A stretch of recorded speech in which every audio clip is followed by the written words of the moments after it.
Сайн байцгаана уу? Мантуухан кино сууг байна. Өнөөдөр та бүхэн Wolverine дүрээрээ алдартай Hugh Jackman-ы тоглосон хоригдлууд гих маш сонирхолтой толгой эргүүлсэн трейлер төрлийн киног ярьж өгөхөөр бэлдлээ. Тухлан сууж үзээрэй. Талархлын баярын өдөр хоёр гэр бүлний нийтэд цуглан оройн хоол идэж явах бөгөөд нэг мэтгэд тэдний Анна, Joy гэх хоёр жоохон охин алга болсноор кино маань эхэлнэ. Анна ааваасаа Joyтай хамт гэртээ очиж болох уу гэж асуухад аав нь ойлголоо ахтайгаа хамт яваарай гэж загсан байж. Гэтэл ахаас нь чи хамт яваагүй юм уу гэд асуудал. Ах нь мэдхгүй оройн хоолноос хойш таараагүй. Ингээд ойр орчмоор хайтал байхгүй.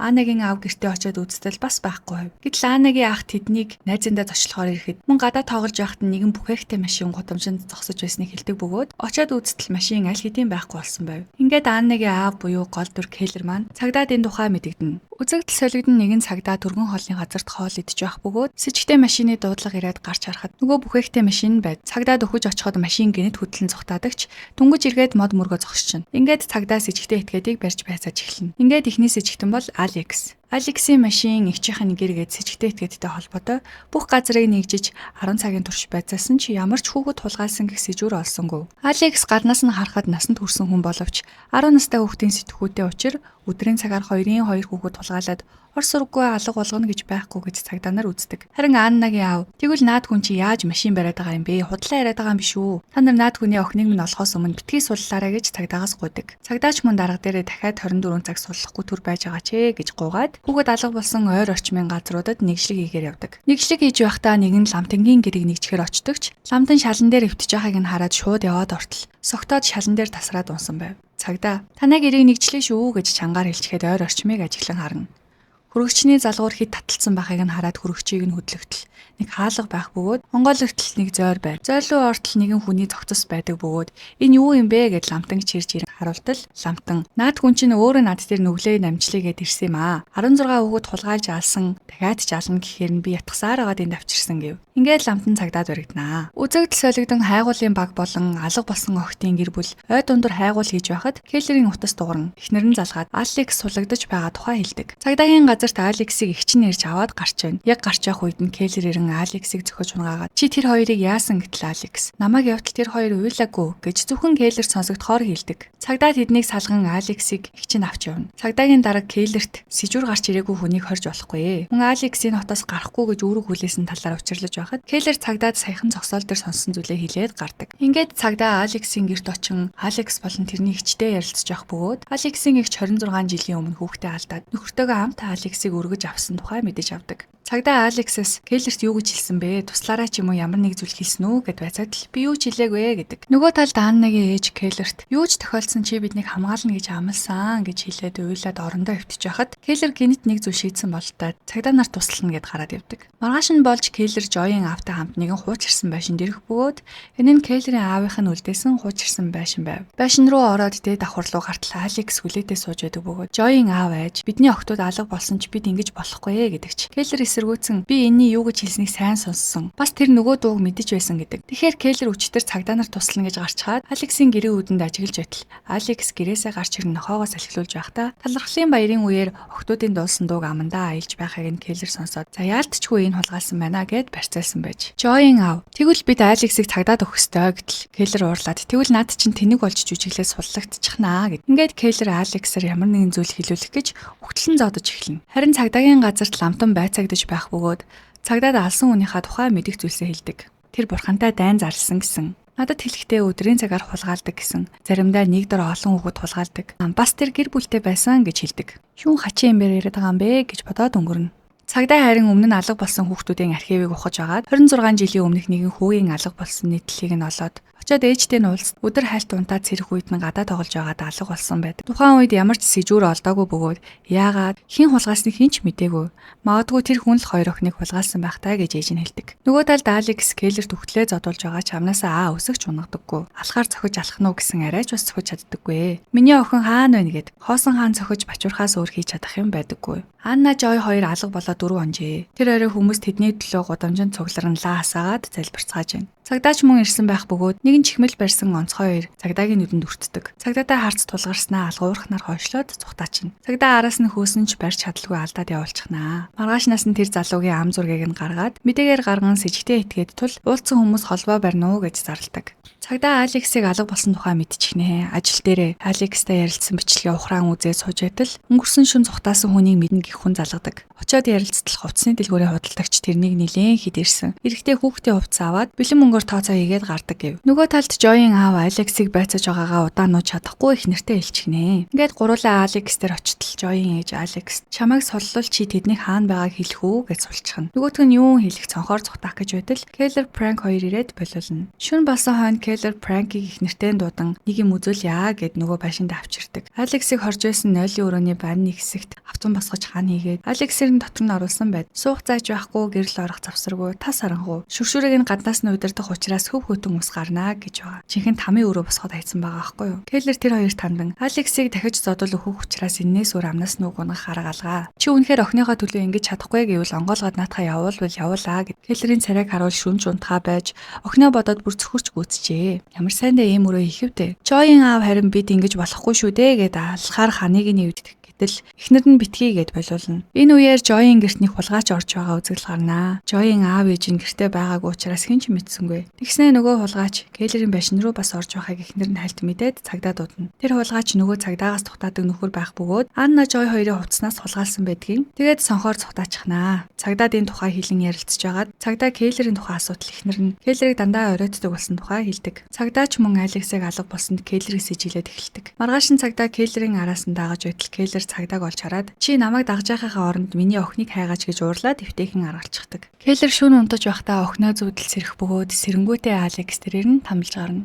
Алекс арай гэж ам нэх бөгөөд би Алекс биш. Би тэрнийг хүлээсэн ч тэр ирээгүй. Би зүгээр л тоглох гэсэн тэр ирээгүй гэх мэт үгнүүдийг хэлнэ. Келлер энийг нь ойлгож чадахгүй зөвхөрөнгөө алдаж бурханд залбираад ойжтал цагдаа хүрээд ирнэ. Алексийг чимээ гаргаж болохгүй шүү гэж хэлээд доошоо буун архиугаад тэндээ тасарсан юм шиг дүр зураг үзүүлнэ. Цагдаа тэрнийг сэрэн тэр хоёр байшин тойрч үзэн шалгаж байтал цагдаагийн утас дууран телевизээр зарласан сэжигтэй этгээдийн тухай мэдээлэл өгсөн худалдагч залгадаг. Ингээд цагдаа тэр хүний машины дугаарыг нь мэдэж аваад гэрийн хаягийг нь олж чад баривчлна. Гэрийг нь тойруулаад шалгатал гахааны ялзарсан толгой цус ханан дээр нь битүү үгийн сүлзээ шиг зураг. Нөгөө өрөөнд нь 7-8 том аяны хайрцаг байдаг. Хайрцагийг нээтэл дотроос нь бөө могоо. Дахиад нээтэл дахиад могоо. Дахиад нээтэл цус болсон хүүхдийн хувцас. Сүүлийн хайрцагнаас нэг ном гарч ирдэг. Анна Joy хоёрын байгаа шинжалгаа. Анна Joy хоёрын аав ээжийг нь дуудан цус болсон хувцсыг үзүүлэн таниулах бөгөөд Joy-ийн хоёр ч хувцас тэнд байдаг. Keller хувцсны зургийг нь харж байтал Аннагийн оймс байхыг олж таньдаг. Тэгэд алга болоод 7 хонсон.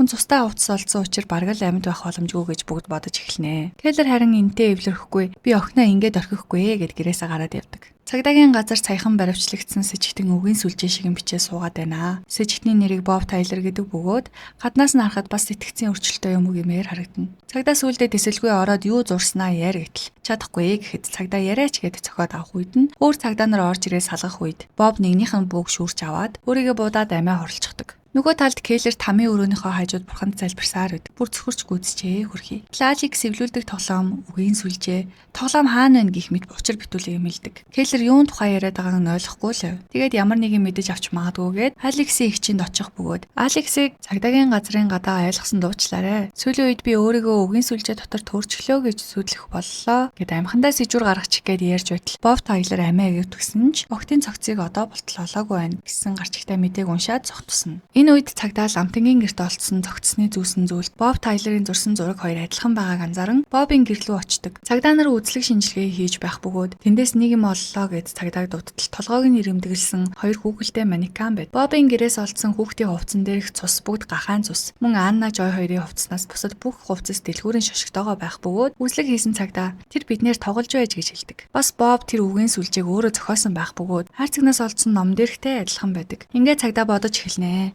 Аннагийн ээж гэрт нь хүн орж ирсэн. Цон хаалттай байсан онгорхой болчихсон гэдгийг нь санаад цонхныхын тэр хавийг очиод үзтэл Аннагийн оймсны өрөөс нь тэнд байдаг.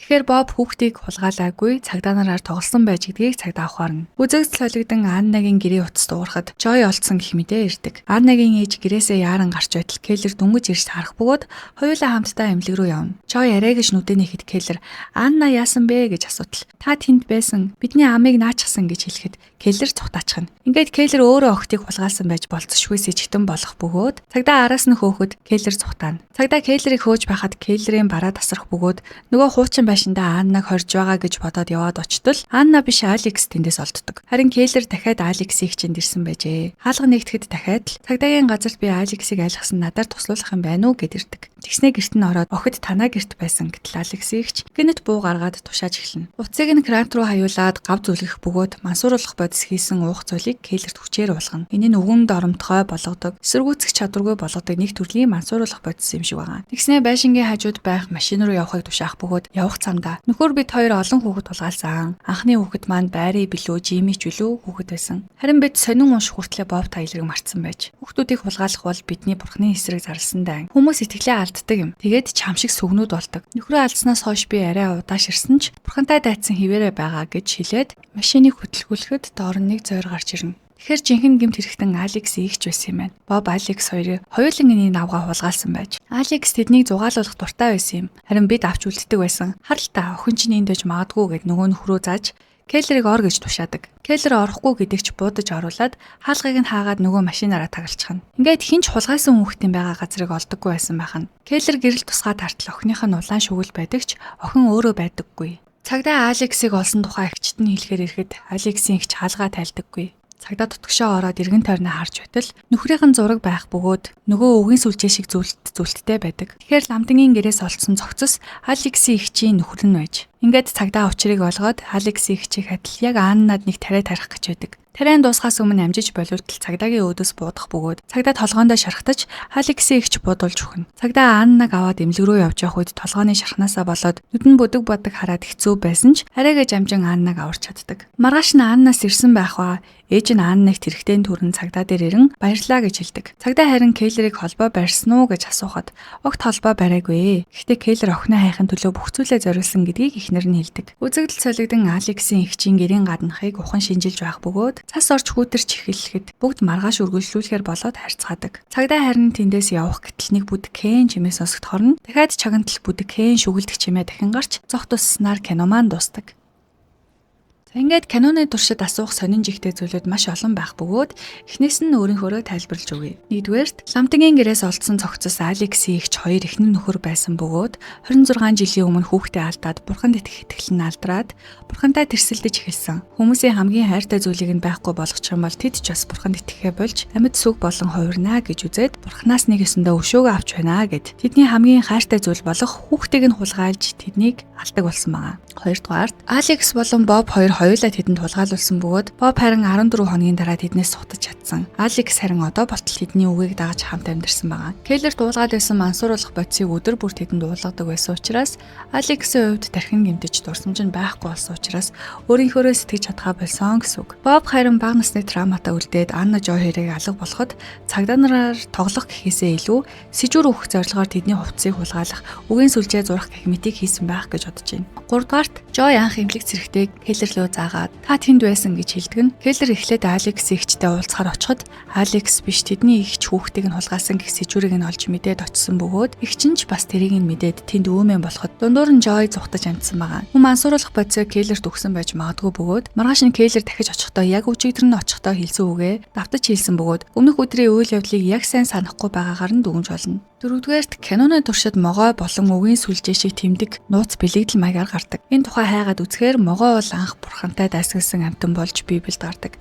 Харин үгийн сүлжээ шиг зүйл нь лабиринт буюу төөрөгдлийг илэрхийлсэн дүрс бөгөөд ороход амархан гарахад хэцүү дүр зурагтай. Сэтгэл зүйн хувьд өнгөрсөндөө төөрсөн гэх санааг илэрхийлдэг. Алексийн ихч болон тэрний нөхрийн хувьд бурхантай дайн зарласан гэх өөрийн утгагүй бодолтой автан тэндээ гацсныг энэ тэмдгээр илэрхийлсэн байх. Нөгөө талд Кейлер болон тэрний гэр бүл бурханд итгэмжтэйгээр залбирдаг байсан ч яг охиноо алга болоход бурханд найдахаас илүү өөртөө найдаж өөрийнхөө оюун бодол төрөгдөлд автаж эхэлдэг. Тийм ч учраас Алексийг барьж харанхуй өрөөнд тамлан хордог бөгөөд киноны төгсгөлд өөрөө яг тэрнтэй адилхан харанхуй нөхөнд гацдаг. Төгсгөлд нь нэг ч хоригдол гардаггүй мөртлөө яагаад хоригдлууд гэж нэрлсэн тухай бодож үзцгээе. Алексийн ихч болон тэрний нөхөр нь бурхантай дайтаж байна гэх нухар бодолтой хоригдсон. Кейлер харин охиноо алга болсон цөхрөл болон уур хилэндээ хоригдсон. Анна болон Жой хоёр жинхэнэ боддоор газар дор хоригдсон бол Алекс болон Боб хоёр өөрсдийнхөө өнгөрсөндөө хоригдсон гэх мэт киноны турш бүх гол дүрүүд өөрсдийн оюун бодолтой сэтгэл зүйн хувьд аль хэдийн хоригдол болсныг илтгэдэг. Ингээд энэ хүртэл хамт байсан үзэгчдээ баярлалаа. Үзэж явах явцдаа хэнийг нь хасаж ээлж байснаа доор комент хэсэгтүүлдээгээрэй. Хүн лайк, subscribe дарж дэмжээрэй. Баяртай.